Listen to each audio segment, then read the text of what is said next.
All right. Sean, what were you Hello, saying with your shirt off? What? Let me do my intro. You messed me up already. All right. Hello, everyone. Welcome to NERDIN'IN. We're a podcast of a bunch of guys into geek culture in general. We'll cover a variety of topics today, including horror video games, podcasts on the dark web, and comic books and other stuff. My name is Sean, and Omar. Oh yeah, hi. I'm Omar. I'm in Dallas, repping Texas. Tejas, what you got? I'm Craig. I'm in the Bay Area in California. My name is Jay. I'm also here in Michigan. All right, so welcome, Jay. He's our first guest appearance on our podcast. All right, so, yeah, Jay, where's your drink? Does everybody have a drink, by the way? Yeah. Yes. Okay.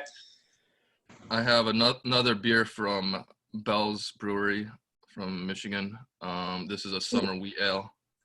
It's seasonal, called Oberon. Nice. Oberon, I love it. Yeah. Water, okay, sexy. I got an Electropical from Sierra Nevada, which they just come out with really good beers. They're so go-to. And I'm drinking a little bit of bourbon. All right. I have lemon mint Voss. Lemon Yummy. mint. That's about as Bay Area as you can get. Oh, it's carbonated too. That makes it more Bay Area. I mean, and I'm pinpointing specifically on in the Castro. Pretty close. So I was drinking. I was drinking earlier because my kids so I go for that. I was making a gin and tonics with that Costco gin, you know. Oh, nice. Yeah, but my kids see me do it so much, so now they make like ginless tonics with lime, you know.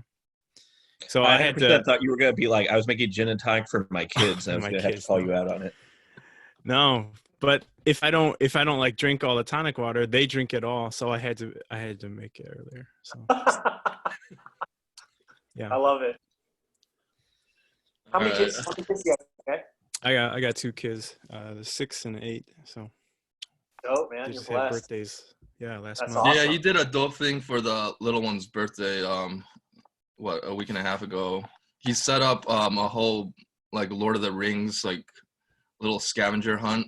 So they had to go through and look for clues and then solve riddles and stuff throughout the day. And then they got those little capes with a little leaf pin to hold them up and swords and stuff. So yeah, it was pretty cool. Yeah, So super nerdy, kids but good fun. Our team, Peter Jackson, then George Lucas, huh? Yeah, I mean, I don't know about I don't know. He kind of fell off after. Let's say, you know. I didn't watch that Mortal Engines or whatever. I watched it. It's not a good movie. It's very pretty. Yeah. So The writing is just really bad and cringy. well, even The Hobbit, man, I felt the same way. I was like, gosh. I mean, Like- it's not as bad as Bloodshot, but Okay. I don't know if that's saying a ton, but I'll take your word for it. No, I saw Bloodshot. I don't know. It's free on some streaming service right now. And I was Which one? I don't know, but I think saw Apple. I think Oh. Apple. Apple has Bloodshot for free. I started today. I started watching For All of Mankind on Apple. It's pretty cool. As Joel Kinnaman. It's by the guy that did Battlestar Galactica. And it's about an alternate timeline if the U.S. had lost the space race for being the first on the moon to the USSR. So, yeah, so far it's pretty interesting about that whole, 60s space program. All right. But yeah, Apple and HBO, some of their older stuff is free on streaming right now for anyone that needs something to do during the quarantine. And Showtime put some stuff up free recently too. Okay. How are things going in Michigan right now? Are you guys still sheltered in, or are things just opened up? Our we Midwest. were supposed to get lifted on the 15th, and that just got extended to May 28th. But some types of businesses are starting to reopen under the order. So we're slowly getting there. And when you go out, like a lot of the people are in masks, but there's still probably like 40% walking around without masks and stuff. Yeah, I think it depends on just the area you're in. So in Lansing, a lot of people are wearing the masks, but as you get out to the smaller towns, they kind of ignore it. But Yeah. Crazy. All right. What's up? No, No. please go ahead. Oh no, I was gonna jump in our topics. Let's do it. All right. So the first one was posted by Craig. He wanted to talk about the video game horror genre, which let's see, some of the for like the seminal series that helped really define the modern horror genre in video games. I think definitely Resident Evil, and then we have our Silent Hills, and we have some of the newer ones also. But yeah, Craig, so we'll let you start with your love of RE. Right. I think that so Resident Evil is something that gets dismissed a lot now. As far as like its major prevalence in video games. If you ask most people our generation about kind of the video game structures that we remember, it's it's Peach's Castle from Mario 64, and it's the Umbrella Mansion from Resident Evil that we can remember going through. And what I'm happy about is that I feel the horror genre in video games was falling off very quickly because we were getting like 6 Five Nights at Freddy's a year, and then like clones of that over and over and over again. But now we're getting the Resident Evil remakes. 1, 2, and 3 are out, which has been a huge thing. But now I'm wondering if even that's too much, because so the Resident Evil 4 stuff that's coming out is looking a lot like Resident Evil 4 did when it originally came out. So what I'm worried about is that even Capcom and Resident Evil, which is kind of the highlight, is now just resting on their laurels. Resident Evil 6 was kind of messy. I don't know. Did everybody hear, or did anybody play 6? No, I didn't play 5 or 6, and 7 actually legitimately freaks me out. That Yeah, I don't know if I can play it. 6 was messy because they made it into an action game, which was the opposite of what Resident Evil was. It was a survival horror game, which started that genre. And then 6 became an action game, and then 7 they went back to the roots. But it's hard for Resident Evil to go forward without Leon Kennedy now, because he's become such a prevalent person. But I'll be interested to see.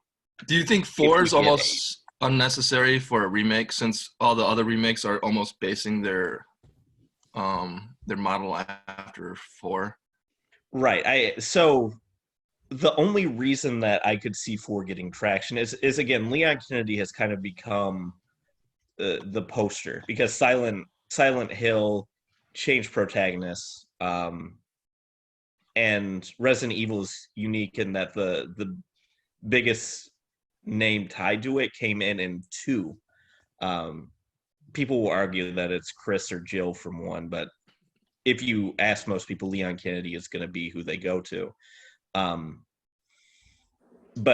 they were saying that they needed we don't even need him, because 2 had the Leon Kennedy remake, and we got to see him with full voice acting and everything. So I don't think 4's necessary. What I would rather they do, and you guys can say your opinion, is I would rather Capcom throw everything into 8 and actually bring it back to a survival horror genre, which is something that freaks that I think freaked people out as opposed to the older video games. Yeah, but Yeah. well, I don't think they stepped too far, at least with Resident Evil 2. Hmm. Just because like I think it was a good blend of changing the camera style, Right.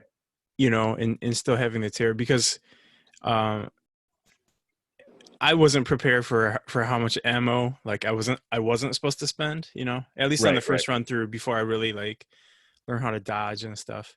And so I got to a section, I was like, dude, I started over because I was like, I don't feel like I have enough ammo to get And through.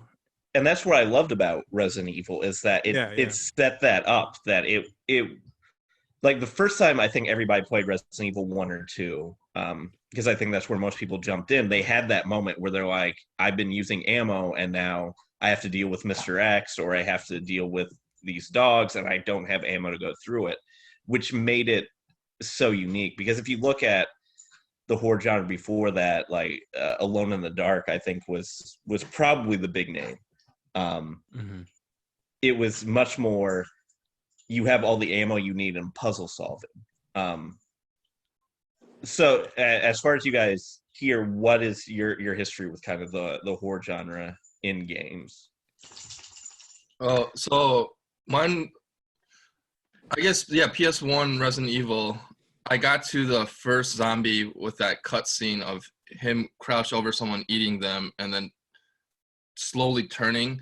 And I literally, because I was still a kid, I ran out of the room because I was freaked out and I never played again.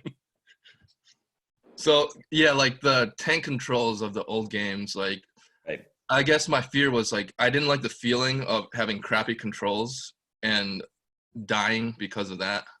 So And I think that also speaks a lot to Resident Evil, that it had such horrible controls, but so many of us still played it, even with that.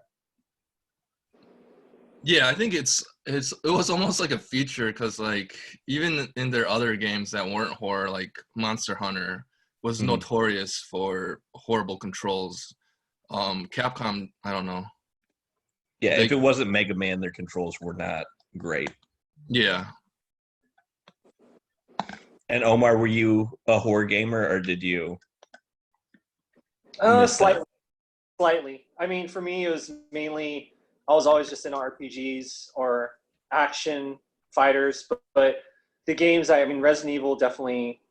I played And did through you all do for did you Resident do Evil. Parasite Eve for the RPG horror? Parasite Eve, I played too. Parasite Eve, I played. Silent Hill. Um, yeah, I mean, I was kind of like a brand whore. I really liked what Konami was doing. Square Soft, Square EA now. But no, I mean, Resident Evil is dope. I loved it. I loved the aspects of the puzzles into it, the clues they drop, and definitely the cinematics. I mean, I was always about that. Just seeing, the cut sequences, because like there was a time, again, where I was working for the game industry for like, 3-4 years. So I was all about going to E3. And I feel like Resident Evil, they always had like the dope ass cut sequences that they would put in the sizzle reel for all the big screens, wherever you go. So, yeah. But for the most part, I really haven't been a hardcore gamer. I quit gaming like maybe it was a while ago. I think like PS3 and GameCube. So, I mean, I do mobile gaming, but very, very casual. Wait, how casual, Omar? It was your wallet and mobile gaming. We'll have to go offline about that conversation. All right. Okay. This is on wax. Get I don't you in wanna- trouble with the. All right. And speaking of Konami, I think that that's also a reason that Resident Evil is so important now, because I mean the closest we're going to get to coming back is PT, and the insane amount people will pay for a PlayStation that still has the demo on it. Because I still haven't played it. yeah, I don't think we'll ever get Silent Hill back because of the Rift. I think Dead Space and Half-Life are both dead.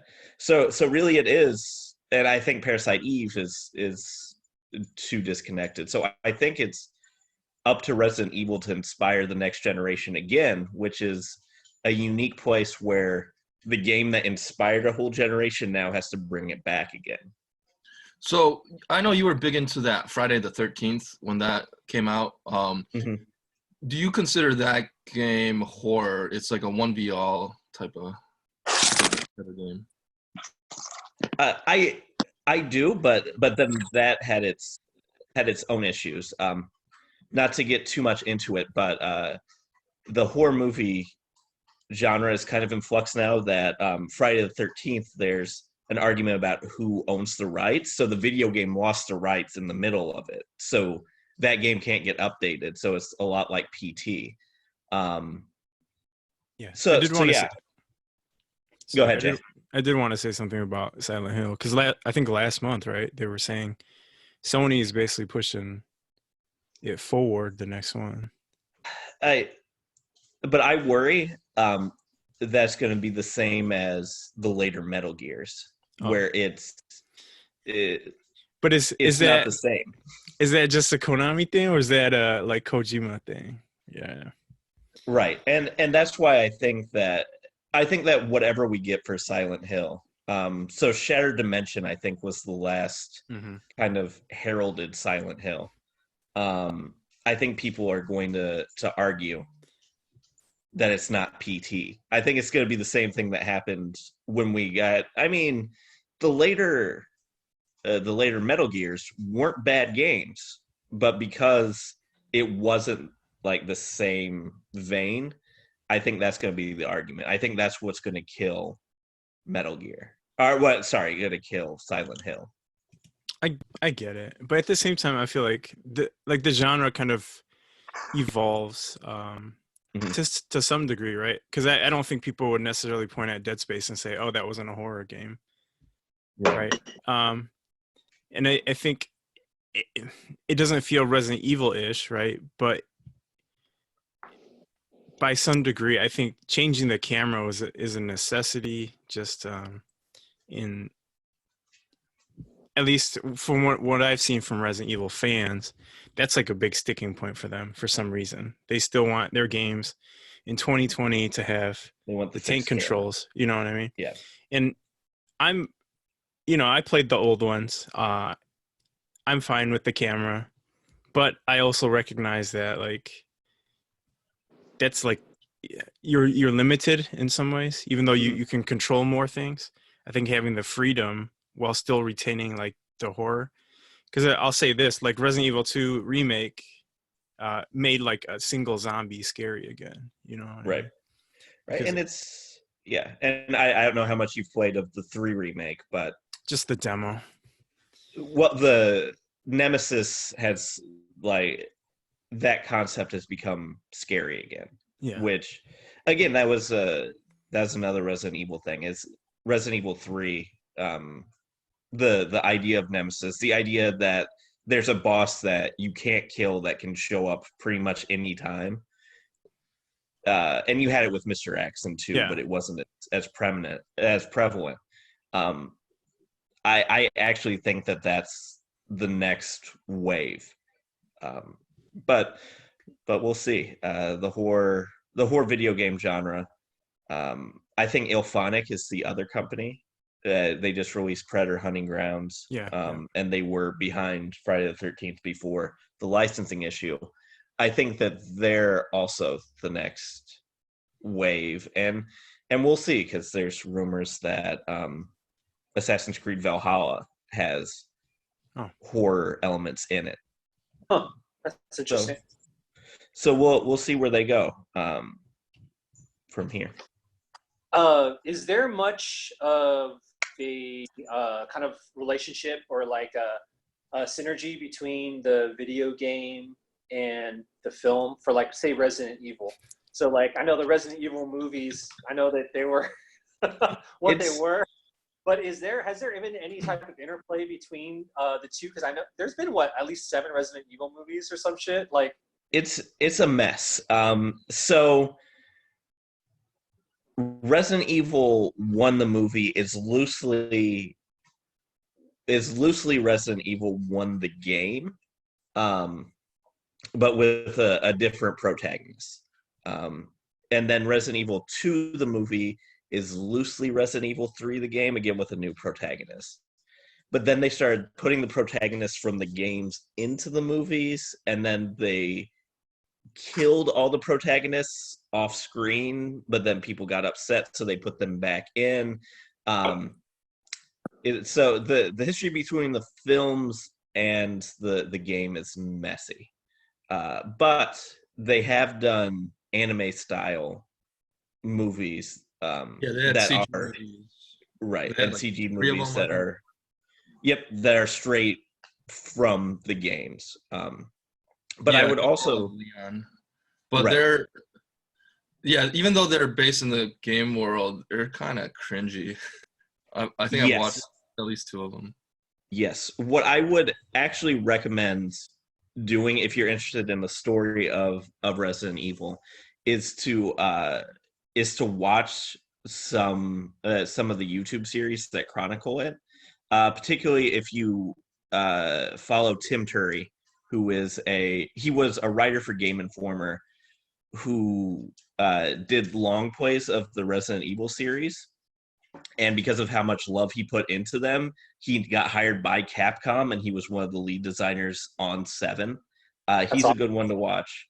And then if you want to see what happens, but you don't like the horror aspect, the Game Grumps now are going through it and kind of making light of some of the stuff to make it easier to get through. And they also did Dead Rising and some of the other things, and Silent Hill. If you're interested in seeing the horror genre, but you're not big into horror stuff, Or you can watch all of the movies. I mean, you can. Didn't like Luc Besson? Like, he's a big time French director, and he still does dope movies to this, or at least he has been. The last one, I forget which one I watched. It was again, it's like the same template style movie with like this hot chick that is a spy and no martial arts. I forget the name of this movie. This is me. This is what I always do, Jay. I have an idea. Wait, is it Anna? That's it. Yes. Yeah. Anna. Did you guys watch that? No. That I think I started it on a streaming service at one point. I mean, the trailer looked like a female John Wick, but I'm guessing it probably wasn't. Oh, hi, Raymond. Raymond doesn't like John. He's no, upset. Raymond. Oh, what'd you do, Craig? He hasn't had his kitty friend recently. Oh, his kitty friend that punches him in the face. Mm-hmm. Oh, okay. All right. Hi, Raymond. There you go. All right. So our next topic is Darknut Diaries, which Jay got me onto. So this is a podcast which explores the world of basically hacking. It doesn't have as many dark web episodes. So it mostly focuses on hacking, whether it's anywhere from a high schooler hacking their high school to, mess with the principal's accounts, all the way up to like corporate warfare, trying to get into other companies. And then you also have like state actors. So you got like Russia doing hacks against various countries like the US and Ukraine and stuff. So the host, he'll go around and find, he'll talk to hackers, he'll talk to people that are hired to break into companies to stress test their security measures, and then he'll talk to government people that are, in the NSA and stuff like that. So it explores a lot of stuff, and you don't need to know coding or be you know, you just have to be a little more tech based than our friend Randy is to follow, because Randy couldn't even get onto this call. One day we'll catch Randy up. So yeah, Darknet Diaries, I had put it off for a while, and then my brother kept on saying that it was good, that he was listening to it with his 2 kids. And yeah, it really, it helps you understand like what we're facing, like if you've ever had your identity stolen, and then a lot of the stuff that goes up on in the background, where you will hear about news articles about, you know, how Equifax was hacked or Sony was hacked, Target was hacked. It goes into the details and, you know, the stories behind like what actually happened. It's not just a hack. He'll go through the different steps of what this person did, and then how the authorities became notified and, you know, eventually go after the people. Yeah, I think one of the strengths of the podcast is that its subject matter, it encompasses a lot of different just particular story, because some of them are just like real world issues, or like, you know, not necessarily even hacks, but just like you said, just what do they call it, social engineering. Yeah. So like if you watch Catch Me If You Can, the way that that guy would, you know, figure out how to game the system and, you know, kind of fake his way through stuff. A lot of the hacking isn't just, like computer hacking. A lot of it is just, you know, scoping out a place, figuring out where all the security checkpoints are. And then sometimes just waiting by the back door, waiting for people to go on break and slipping in, and then, you know, walk around pretending that you're a tech guy to update all their systems, and then finding a module to plug in, and, you know, once you do that, you can get into their systems.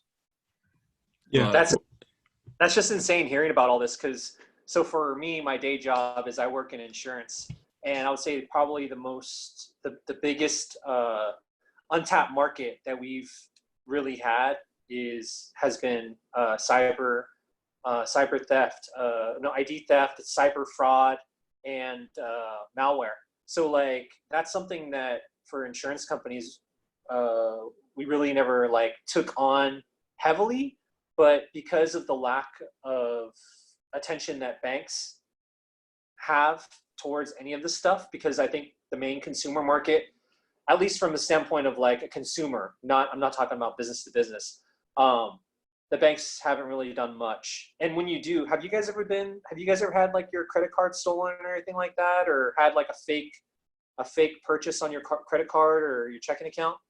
Yeah, I've had my Social Security stolen, and then they tried to do a wire transfer off my credit card, and then I had to call in and verify with a Discover card to make sure that was flagged as fraudulent. How long were you on hold for with Discover?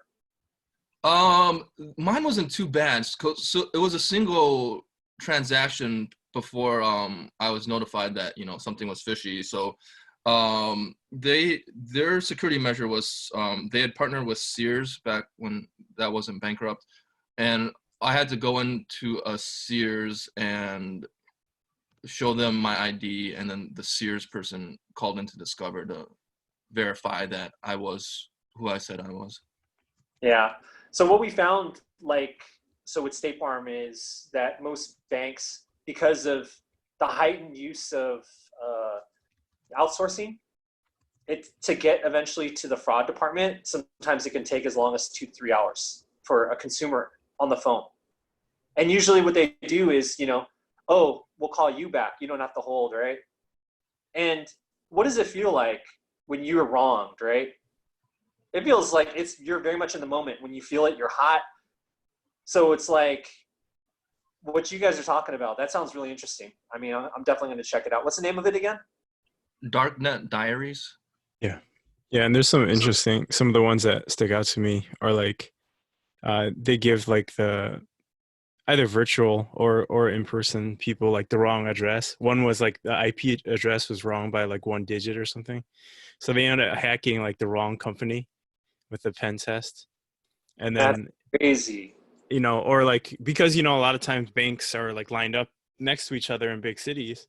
So he was in the Middle East, yeah, and he went to the one next door by mistake.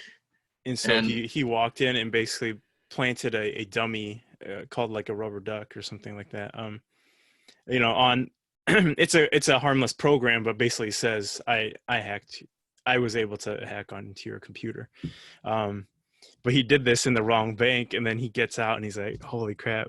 And it's just interesting to hear all these things. And I think especially in this day and age, like you're talking about, just cybersecurity in general, there's some huge companies, and they also talk about, I think, early like crypto and just like crypto theft and stuff like that, where I don't know, for me at least, when I listen to it, I'm like, dang, that's when I was around. I could have gotten so early on this stuff.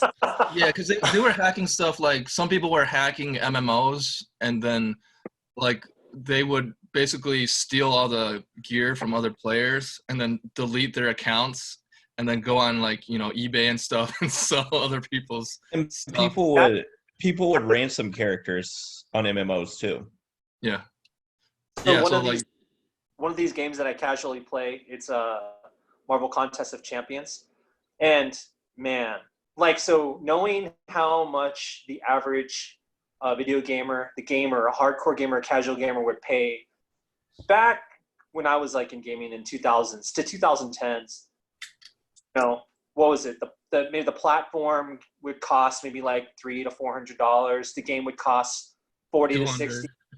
Yeah, but the fact that I think ever since maybe Clash of Clans, and I may be wrong, you guys can correct me on this, the fact that there's people that are losing their wives, losing their children because they're dropping $1,000, you know, like on the regular. Are you talking about yourself? No, that's not me. That's not me. I'm a little bit control. Yeah, I would say that it started probably with League of Legends and Dota, when the microtransactions would take over lives.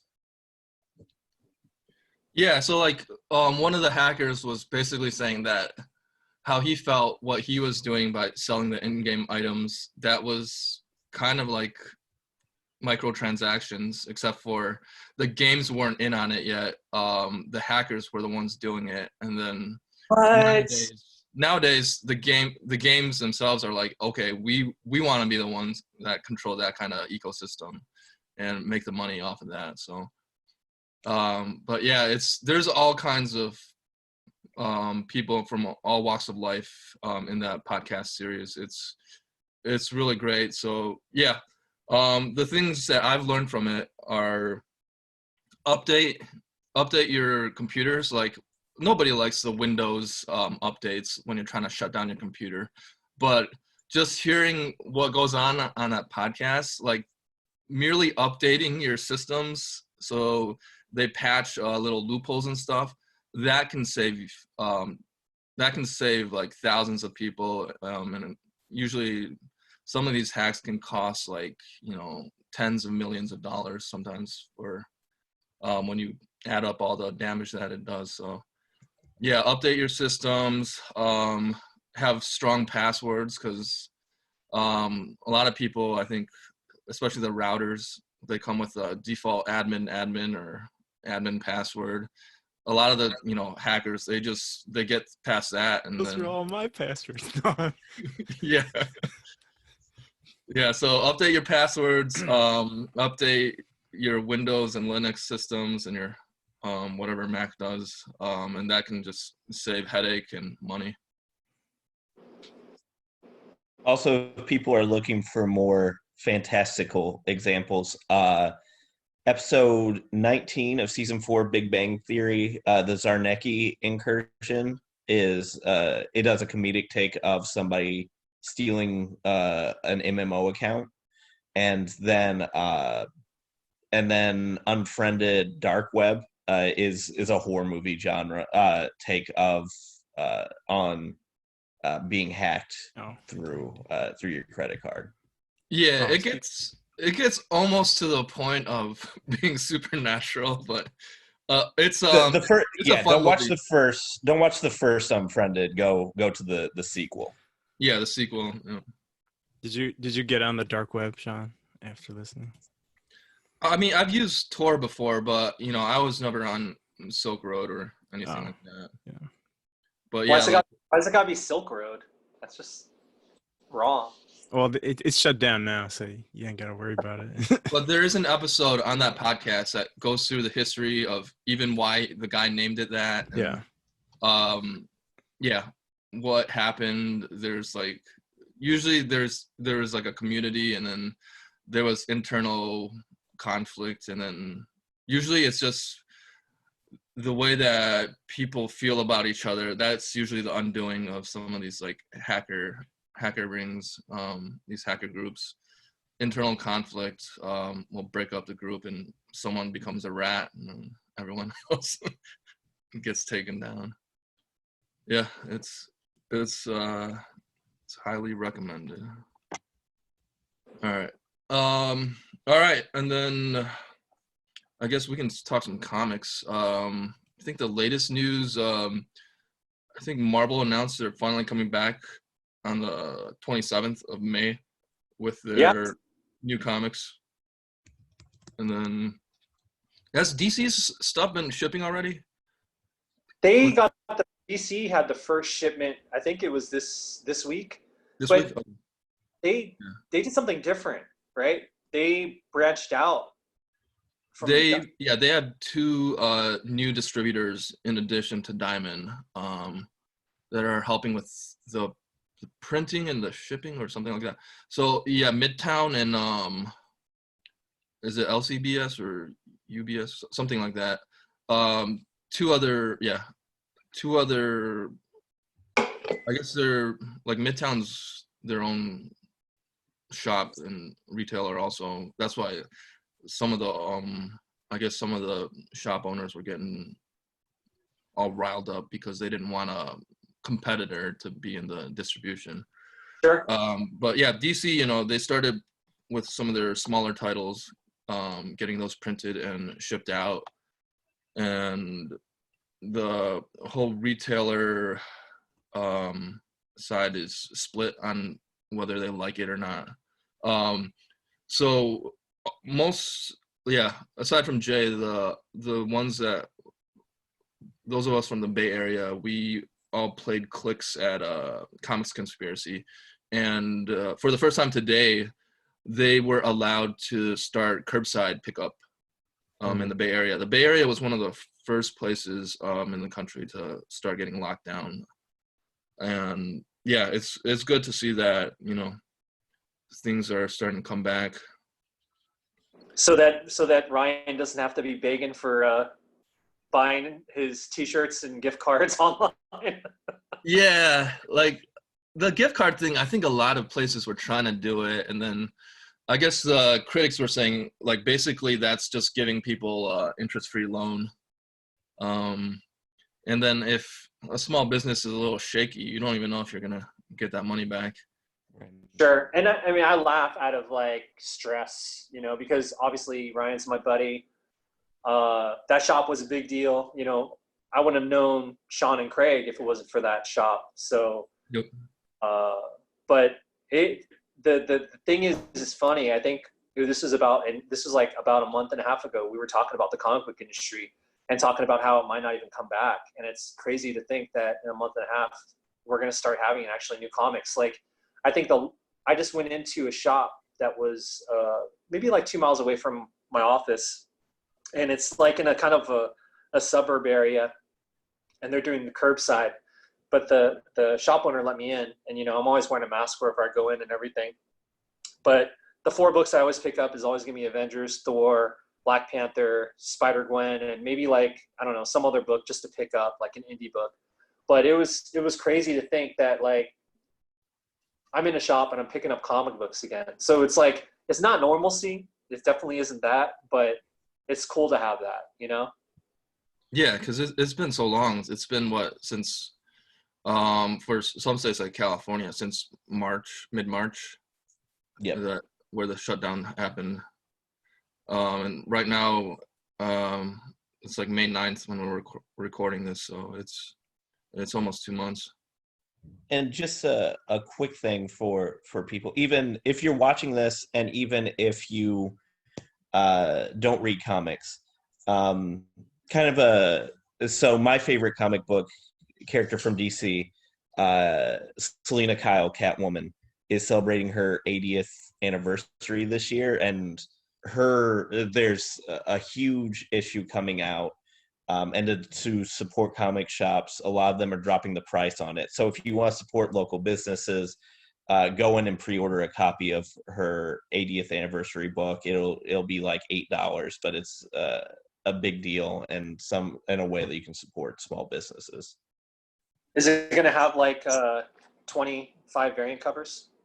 It has 8 variant covers, one for each decade that she's been around, and so it has all of her important things. So it has the Michelle Pfeiffer version of Catwoman is for the 90s, and it has the 60s Purple. Eartha Kitt, Lee Merriweather ones. So it's an important thing for the character. It's an important thing for DC Comics to say that we still want comics around, and just to support small businesses. I'm always a bigger Marvel person, but it's kind of a way of helping a lot of things in one, to help promote her issue. Yeah, I haven't read anything in probably a month and a half, so it'll be good to go back to the shop and pick some stuff up and start catching up. And I feel another thing too with comics that sometimes is underlooked for people that are into the films and the movies. The comics is really a way for you to kind of like have your own little like time machine and see where all the shit came from. Because like, especially from the standpoint of Marvel, like I think Feige, he really does use a lot of the good source material, to the point where we know what is going to happen with Blade, and what's, how he's going to join the Avengers, and what we may see as being the next big bad, say like Dracula. I don't know. And people know who Dario Agger is before we see Thor. Exactly. Yeah. So when's the next like major movie coming out? Is that Black Widow in November? Well, maybe November. Tentatively November. All right. But yeah, I think Justice League Dark Apocalypse War just came out for DC animated. People want something to watch, and then right now Comixology and the Marvel app, digital app, they have a bunch of free Marvel graphic novels that you can download to read. And then let's see what else. Superman Red Sun just came out as well. Okay, the animated. Mm-hmm. Yeah, that's my favorite Superman graphic novel. Usually, yeah, Superman's one of those characters, like, I think he's hard to write for, just because he's too overpowered. So people don't know what to do with, they don't know what to do with the character. And he's supposed to be wholesome and stuff. Well, everyone except for Zack Snyder thinks he should be. And Red Sun takes him and puts him into a world where, if he landed in the USSR, and then what if the USSR had the, superhuman being, what that would help with their advancement, and how they would have, how their world standing would have been against the US and all that. And then I think it has one of the better twists as its ending. So yeah, Superman Red Sun, was that Mark Waid? Mm-hmm. Yeah, that's one of the better graphic novels out there. So yeah, I'll be excited to see what if they. I hope they don't change too much on the animated stuff. But. They didn't.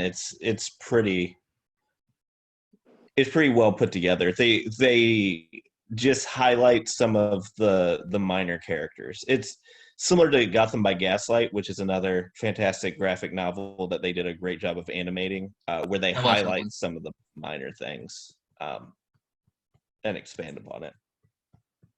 I don't think we've ever talked about this, but how did you guys feel about Batman Year One and how he got down with Batgirl? Wait, you don't mean Year One, right? You mean Killing Joke. Yeah, Killing Joke. That's what I meant. Killing Joke. Yeah. Thank you. I don't think hate is enough of a word of how strong that, like, it's basically like you take a character and then, like, it destroyed two characters, because it destroyed that version of Bruce Wayne and that version of Barbara. Because it's basically you take a surrogate daughter in multiple ways, and then you're having sex with her. It was a horrible inclusion. It's something that they didn't need. It was definitely. I agree with you 100%. It definitely they could have done something to like make it more like Old Boy, you know, where you just don't know what you're doing, what's happening, and you know, you have a conversation, but they know damn well who they were, what they were, and you know, obviously, Batgirl was the ultimate, like, you know, fangirl of him, and I think that was a turning point for me. That's a big reason why I just stopped reading Batman books. He just becomes this like Caucasian millionaire that doesn't give a fuck, that's above everything. Like, why would I want to read and invest in that kind of shit? And Batman is coming back around in the comics again. Just that piece hurt a lot, and it's one of those things that Batman has been a special character and has done has brought a lot of people in, but just skip that animated series. Go back and watch the Burton Batman. Animated, there's some good ones. Batman, Under the Red Hood. Under the Red Hood was a classic. That was so good. That brought me into DC animated. That one was well done. Weird voice. It was a weird. So Dick Grayson is amazing, and I also love Neil Patrick Harris as a person. But that voice and character don't match, and the DC animated universe is so very good at highlighting most voice actors that was my only gripe with that movie. Yeah, I didn't have a problem with Neil in that one, but I really didn't know much about Red Hood until I watched that, because I didn't read the graphic novels. I forgot who wrote it, but yeah. So Batman was good in that. Crisis on Two Earths, I believe. Justice League Crisis on Two Earths was pretty good, where Batman is, you know, he's at his peak there of screwing other people over. And then there's also, I think, the Flashpoint. Yeah, I actually liked it better than the graphic novel. And that one has Batman and Flash. Mm-hmm. And not to spoil it, but two different versions of Batman. Yeah. Is that what they call him? Nothing. I said Daddy Bat. Is that what they call him? Well, it's also, so that character is also big if you're reading current Batman. Yeah. Flashpoint introduces a character that they're using. It's not the same version, right? It's a different version, but it's that you have to know that version. Yeah. So I haven't read anything from it's a new team on Batman right now, right? Tom King's already done. Yeah, so I haven't read any of I think he's done, but we haven't seen the end because it's Delayed. waiting. Yeah. Okay. Yeah, so I read up just a little past the wedding arc or whatever. So I'm slightly behind, but The I'll wedding probably, arc also was disappointing in its ending. yes. But now it's shift. They're making some interesting choices right now with Batman. But I think he's a character that needs to just be reset, which I think Doomsday Clock was supposed to do, but Doomsday Clock also fell short. DC's going to have some interesting choices coming forward with what they're going to do. Yeah, I have not read Doomsday Clock, just hearing about all the delays on it, so. I mean, it took like 3 years for this shit. Like, it's ridiculous. And the ending of Doomsday Clock, if you're not a huge Superman fan, is going to be hugely disappointing. Just a spoiler for people. Does he start singing and he saves the universe? More or less, I'm not going to hold back on spoilers as much on Doomsday Clock because it's not worth a lot of people's time. So basically, the end of Doomsday Clock is Clark Kent is the only important person in DC. So he's more powerful than Dr. Manhattan, which is complete BS. It's just Clark Kent's the only important person in the universe. Whatever Batman does, whatever Wonder Woman does, whatever Manhattan does, Lex, whoever, doesn't matter. Clark can just fix it or undo it.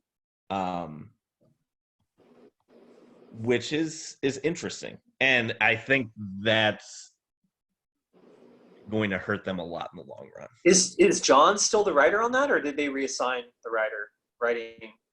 It was John still. But it was painful. The ending is painful.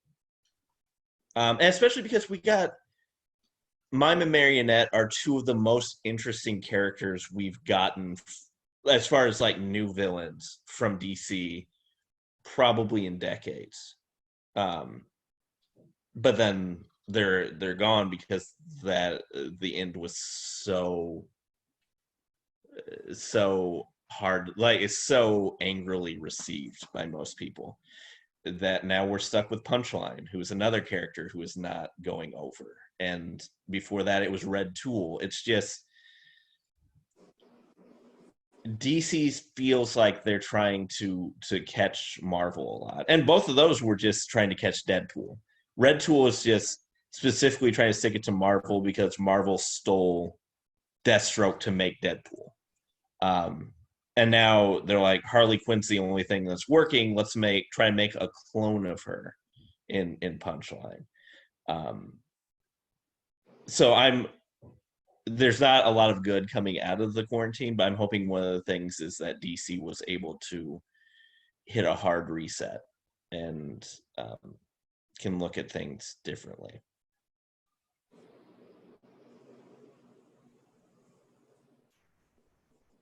Yeah. Jay, have you been reading anything old or new comics-wise lately? Yeah, I just started reading because I have Comixology Unlimited, so I was just reading. They have Sandman Mystery Theater. Dope.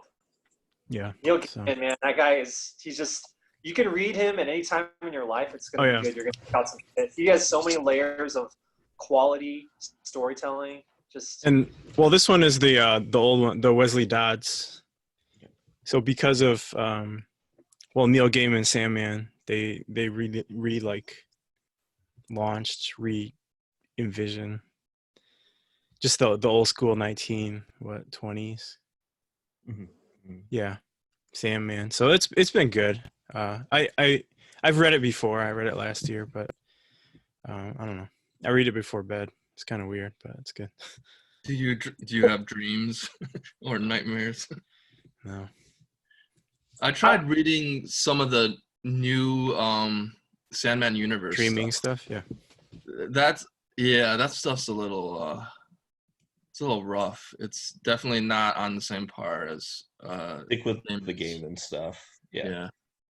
It's like it's a bunch of other writers.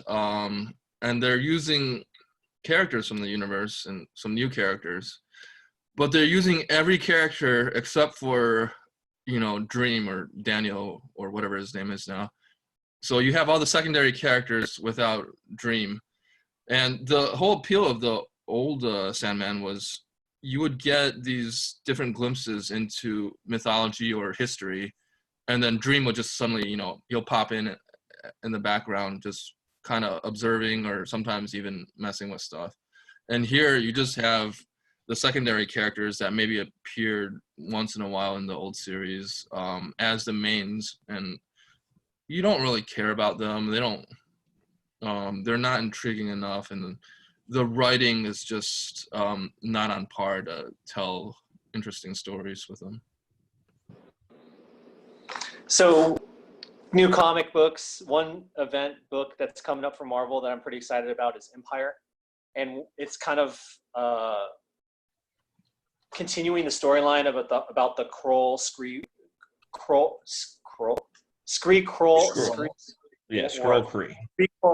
Yes. So let me try to say that again. I'm not, but it's really Hulkling, who is, you know, really from the Young Avengers, becoming like the big bad, and there's so much there. I think with the characters, they also have like a lot of the same artists that worked on stuff back in the original big book. And what I love is they did like the logo. They combined the Avengers and the Fantastic Four logo for those HeroClix whores like myself that are super into dice. I'm like, oh shit, I gotta get those made. But it's pretty dope because it has the Avenger, you know, logo, but then it uses the 4 in it. But they have their different colors, so you gotta see it. It's dope. I'm excited because obviously I don't care about Fantastic Four. All I care about is Doctor Doom. How dare you? And he's gonna come up. He's gonna come up in this, and he's gonna be, you know, he's always all about the power grab. So, yeah, I love Doom. He just loves to grab people by the balls. Yeah, hopefully, I think June is the next rumored release date. It's like the 6th or 7th release date of the Fantastic Four HeroClix starter set. And there's also a rumor, if you're a HeroClix person, that in under a week that that certain shipments will be released from the Alliance warehouses. That's not confirmed, but a rumor's coming out in that not next week, but early the week after, we might be seeing Black Widow and Justice League Unlimited hit stores. Yeah, so I know Alliance in Time, and they open or they resume on the May 18th that week. That's on their website. So, or I don't know. I used to work at a store, so I logged in and checked. Jay was actually the one that got me my first HeroClix. During the Superman set, he sent me all the Reign of Superman and then the black suit Superman chase from that 90s line.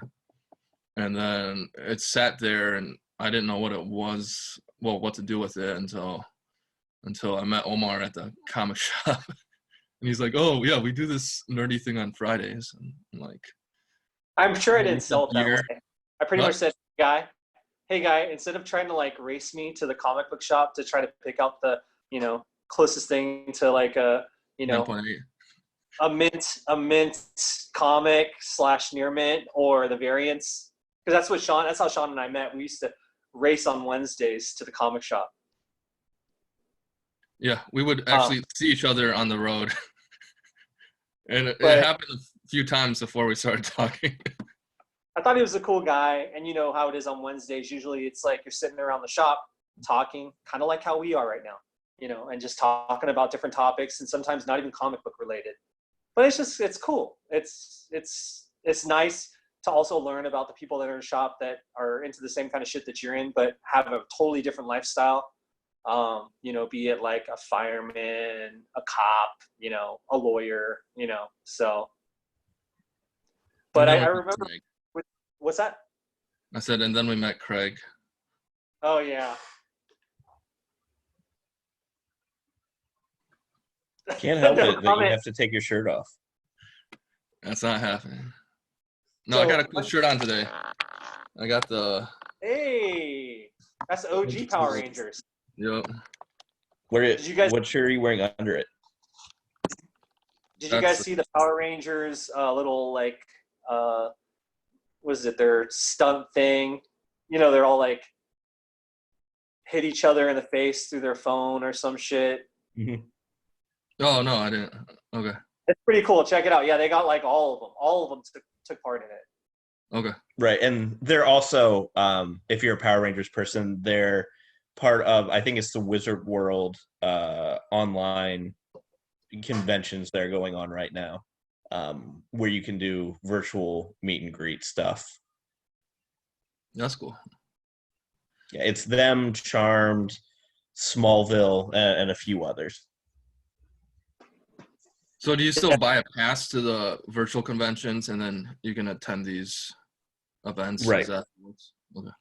You meet the best Lex Luthor ever, who DC still needs to get back. Yeah. What is it? Michael Eisenbaum? Rosenbaum. Yeah, he blew me away with that performance. The rest of the Smallville actors did not No. meet his. Well, and Jonathan Glover's the other one who plays Lionel. Oh yeah, I like them. Yeah, no, I liked. It was nice seeing what's his face, the Clark and Lois appear on Crisis. But yeah, I guess apparently they didn't want to pay Rosenbaum any money to appear. Right. So the agreement with Rosenbaum that they sent him was no money, and he couldn't see the scripts before. And he's very protective of that character, of his version of Lex, which is understandable. So he didn't agree to do it.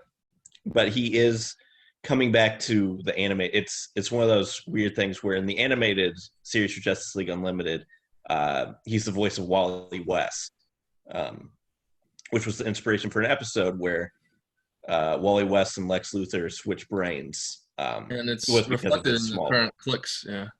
Correct.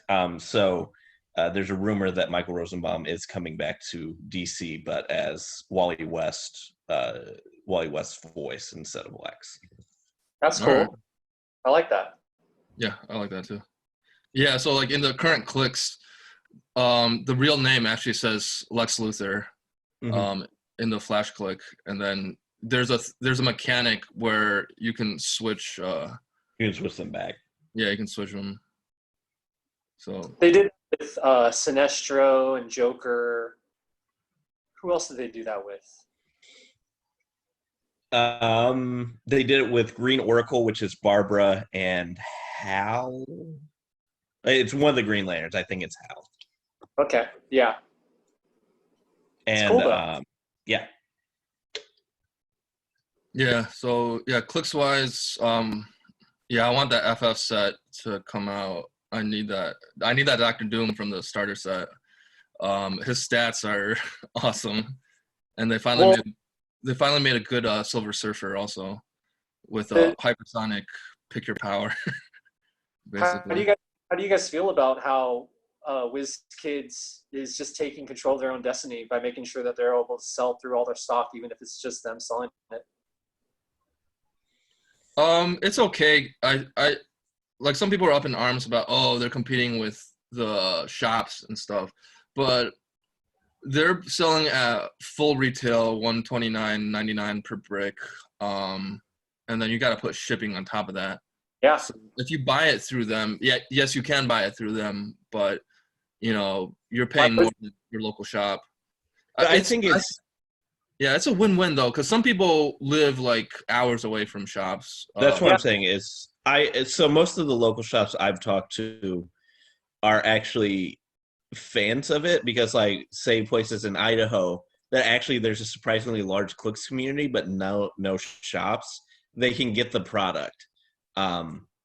So I think in the end it'll actually be good for the game, and most of the local shops aren't threatened because you don't have to pay shipping.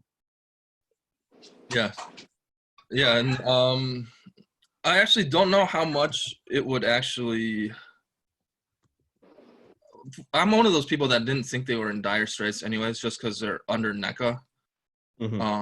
So even if they were hurting click sales, I didn't think they were going to go under, like some people on the Facebook pages were saying. So yeah, this, I think it's just some supplemental income, and yeah, it's those people that live in the middle of nowhere over the and yeah, we know Widow and Unlimited are Justice League Unlimited are about to drop as soon as Alliance opens back up again. So I think they'll be fine. Hopefully the Fantastic Four full set isn't pushed back too far. I'm guessing there'll be like a month or two delay on that. And then I'm excited for the sculpts that they've previewed for X-Men House of X. I really enjoyed the Hickman stuff with the miniseries, and I need to catch up. You just don't like it because there was no Gambit and Rogue in it. Yeah, they were married and happy, so it didn't matter what anybody else was doing. No, I liked all the different time eras that they explored. I still don't know what's going to happen with some of the stuff, and yeah, there's some new characters like Rasputin that I just want in click form, even though we didn't see much of her in the actual comic. Oh no, I'm stoked about how some companies again are just taking their own, they're like stepping up to the mic and they're saying, look, this is what I'll do. I'll take care of it. Because I feel like the whole comic industry and the board game and everything, they can't just rely on one monopoly. I mean, Diamond, they've done great. They've done big things, but it's kind of like it's bigger than them, Like not a lot of people expected all of, the world to shut down and pause and everything, but there's got to be other avenues, and I'm sure there's other people. Like, I mean, I was surprised actually that DC had comics out this week, and how they figured something out so quick. Because I mean, we all know they had the product; they're just waiting in some warehouse. But yeah, I think you really have to adapt or die in this this new world here. It's the shops that are so entrenched, like they don't want to budge from their old ways, and then they're facing extinction. I mean, that's on them. There's like especially a lot of comic shops refuse to do like online shipping or stuff like that. I mean, it might be a little bit of a hassle to learn. Oh, I gotta learn a new software, set up a website to do orders and ship them out to people, but that in the long run, it'll just add another avenue for people to reach your shop and get repeat customers, new customers, or what have you. yeah, I mean, I think most comic shops, they don't rely on just their foot traffic. I mean, obviously that's a big deal because that's where they make decent margins with the new product. But like most of them have eBay stores, most of them have live Facebook auctions and shit like that. So it's kind of like with comic books, it's a bunch of us that are like still buying vinyl records when there's less than like 200,000 that's printed, around the world. It's kind of it's a very niche market now. So like, yeah, I think it's good that the big thing is a lot of us are in control of it with our buying power, Yeah, because like even though I support my local shop when I can, like if they're out of something, I'll go and jump on a website from some out of state retailer that has that particular variant or issue in stock and order what I need. So yeah, it just helps in the long run to have that online presence. But yeah, one more. Is there anything else you want to talk about? No, man. Jay, so how you doing over there, buddy? Yeah, good. Jay, so Jay's huge into board games, and I think one of the Kickstarters just closed on the Egypt game. Yeah, I don't have much to say about it. I don't know. Oh, okay. Fine. It's but that company's Kickstarters, they generally sell for a good amount in the second market. So if it's bad, you can You can flip it. Yeah, but I mean, there's obviously such a long lead time that it's not like a worth doing that for. But no, I mean, if I'm going to talk about anything, so I've been watching a lot of Star Trek lately. I finally finished Discovery season 2. It just I don't know. I wanted someone to watch it with, and my kid, started tuning in, and so I really enjoyed it. And so he's been watching Next Generation with me. He's only 8. He's 8, so I didn't know, like, you know what I mean. Obviously, some of the stuff he doesn't get, but I was like, let's try it, and he's been enjoying it. So, I'm on season 4. So That's awesome. Yeah, after the best of both worlds, So Yeah, the Discovery season 2 I really enjoyed, just with the addition of Anson Mount playing Captain Pike. Yeah. Yeah, that made that season. It was better than the first season, and the third season's it's not gonna be up there just because he won't be in the third season. So Paramount or CBS needs to give him his own series. Yeah, they are. So it'll be him and Spock and Rebecca Romaine as number 1. That's awesome. Yeah. I'm a Rebecca Romaine fan. Yeah, and she's hilarious in Discovery. Like, she's just like no nonsense, like just a badass. Doesn't take crap from anyone. More of a fan when she had the Stamos. Yeah, I mean, she did look a lot older. It kind of caught me off guard. I was like, "What?" Because I don't really read up on stuff. But I didn't recognize her at first because she's definitely a little older, and she had like dark brown hair, so I was used to her blonde hair, so I didn't know it was her at first. But yeah, like Discovery, I guess some people love it, some people hate it, but it's entertaining. It's definitely different than Next Gen in terms of being a little bit more actiony. They have like the modern aesthetics, more, it looks more like the new movies, the Abram movies, with the more bluish tint and modern technology. But yeah, I mean, there's ongoing Trek right now, which is awesome. After Enterprise, we hadn't had any new Trek for like a decade. So kind of I off think topic, but go ahead. I'm sorry. Go ahead. I was just to say, more than that, it's just good. Like, it's, you know what I mean?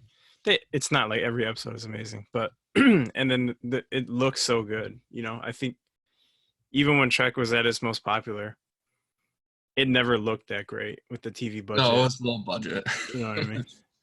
This one looks like movie quality, sets and costumes and stuff. So what I was gonna say was, we're all like into sci-fi, different genres, different fandoms.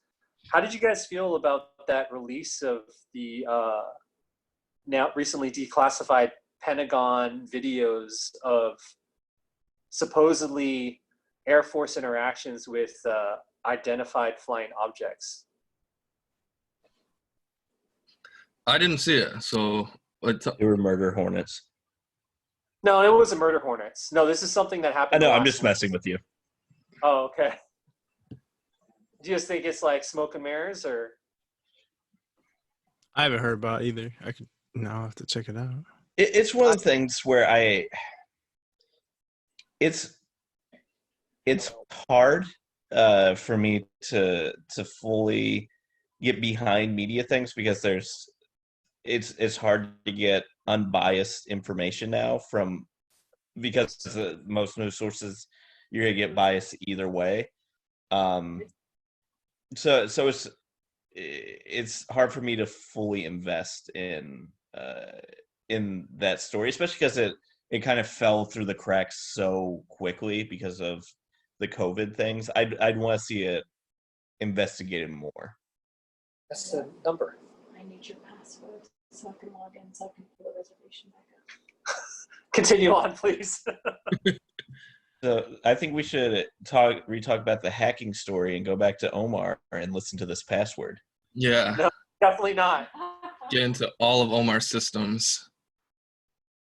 We're actually trying to book flights. I know that sounds very optimistic, right? Southwest has a sale right now.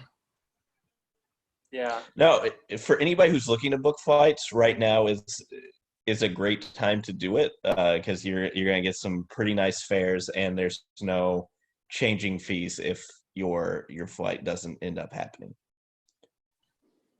I don't know Yeah. what to do.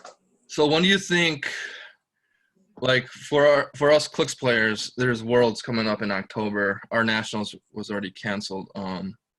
When do you think large conventions and gatherings will start being a thing again? Do you think not till next year in 21? I was gonna say Christmas is gonna be probably the most optimistic estimate, but I don't know if that's actually gonna happen. Yeah, because right now I don't even think Worlds in October will actually It's not be. gonna happen. Yeah, it's not gonna be a thing. I think the main thing is just liability. Like, if there's an outbreak, people are gonna sue whatever convention. Yeah, I think they're gonna. I think Comic-Con is the big one that a lot of people were looking at, and the fact that Comic-Con just had no reservations and shutting down. Yeah, Comic-Con and E3. Comic-Con, E3, like pretty much every major convention you can think of. Yeah, like fighting game, Evo, the Evo tournament was canceled too. Yeah. Yeah, Gen Con is like the big holdout, I think, right now. Yeah, there's no way Gen Con's gonna fire in August. And Origins keeps saying that's not canceled and just keeps pushing it back, but I don't think it's gonna happen. Yeah, I don't see it happening. Cause like, yeah, Gen Con is like 4 times bigger than Origins, and like, Gen Con is to the point where when you're walking the floor, like sometimes you have to slow your walk because there's just too many people, and then you'll every once in a while you'll smell that gamer funk with people not showering and stuff. So like even if Gen Con went in August, I don't think I'd go this year just because there's a certain amount of the population in the Midwest that are just disregarding all the masks and other COVID safeguards. Essentials. Yeah. So yeah, I would just that would just be a petri dish waiting to explode with people not showering. Yeah, they don't use soap in their normal lives, let alone now. Yeah, it's bad. Yeah, I drove across country on the way back, and people would come out of the rest areas not washing their hands during the pandemic. So I'm like, yeah. And Mao had the disease. Mao did not have the disease. Mao, she resents you for making that statement. See, she has the disease right now. No, she's been inside the whole time. So That's COVID face. no, that's Judge Craig face. That's 100% COVID face. So Worlds is going to be online. Is that what you guys are saying? No, I don't even know if that'll happen. I think Wizkids is that lazy that they would not invest the time in planning it online, and then basically try to pass it on to Howard Brock for ROC. Yeah. I think they'll just randomly have stuff happen. They'll just randomly push everything back a year. States is pretty much done. Oh, wait. So what's been happening with states? I thought they had it scheduled where stores could sign up in a 4 to 6 month window to hold states. Right, but I mean, it's basically just a mess. The states thing is a mess. It's just like they're saying it'll happen when it happens. No, that's great. Yeah, so it's not happening.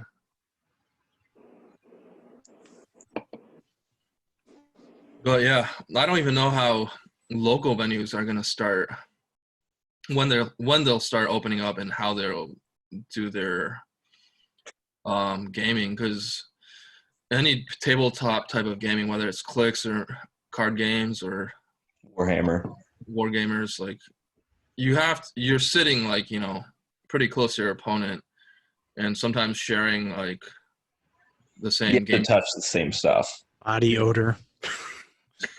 Let's be honest. Come on, sharing body odor. Way to keep it real there, Jay.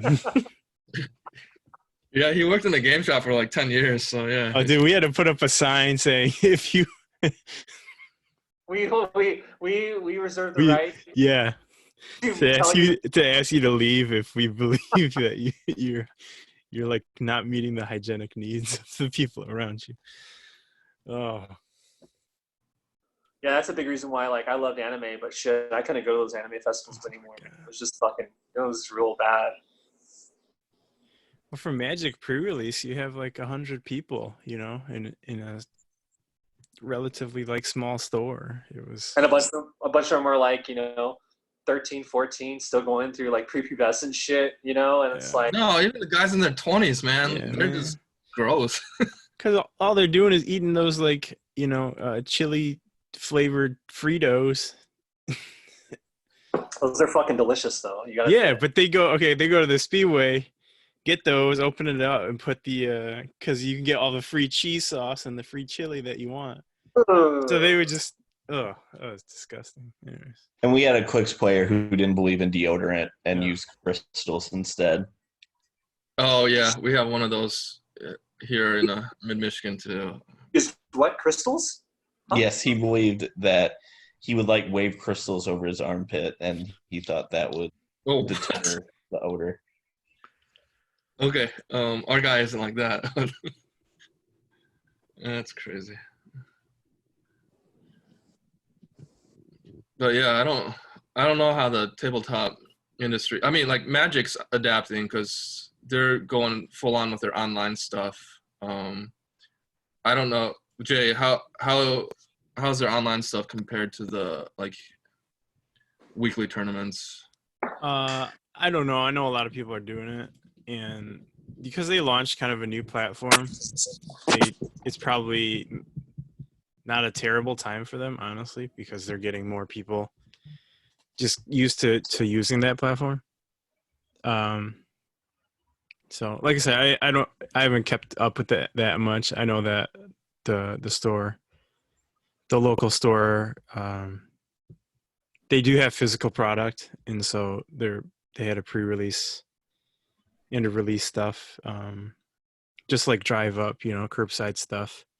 Right. And there's whatever limited prize support and stuff like that. So I know Wizards, obviously they're trying to give people stuff, because I mean they're a business, you know what I mean? But yeah.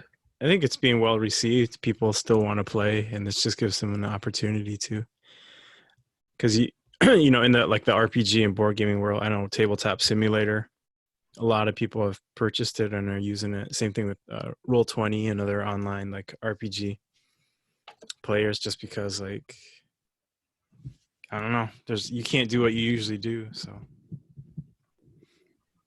yeah, like last this past Monday, like I was playing with Jay on Roll20. We did a Star Trek RPG on Star Wars Day.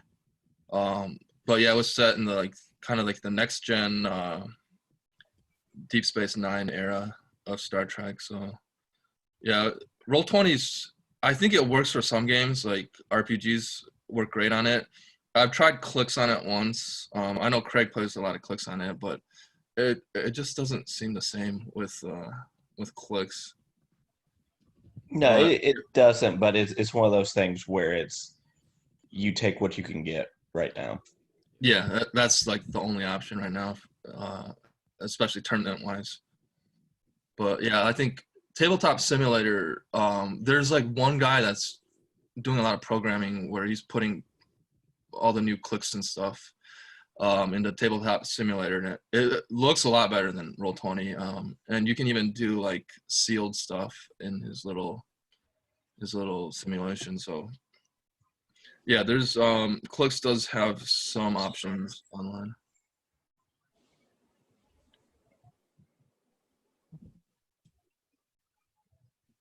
How's Raymond doing? He is asleep. Oh, all right. All right. Any other topics you guys want to cover this week? No, I think we're done. So one last topic, Sean's shirt, and why is it still on? No, that's not happening. I already gave you one layer off, so that's one day we'll find out about the story, but it's not so interesting for anybody besides Craig and Sean. no. The only story is like I hadn't seen Craig or any of you for a long time, and then I went to nationals for the first time this past year, and then out of nowhere, Craig is just like being super fruity, and every time I turned around, he was trying to back his ass up into me. That's the story, and then he has not let up since then. Well, I guess we know who the giver and the receiver is. Let's all just be thankful that all of us are healthy in this time of COVID, and let's give back by taking Sean's shirt off. No. All right. With that, we need to go before Craig gets out of hand. Yeah. All So right, please Yeah, go subscribe. You can find us on Instagram. You can find us on Twitter. You can find us on YouTube. You can find us on Facebook. And let us know what you think. This is our 3rd episode in, right? This is our 3rd episode. Yep. So we're still working through things. No crazy videos or anything yet, but you just get us kind of inebriated. So hopefully that's fun for you.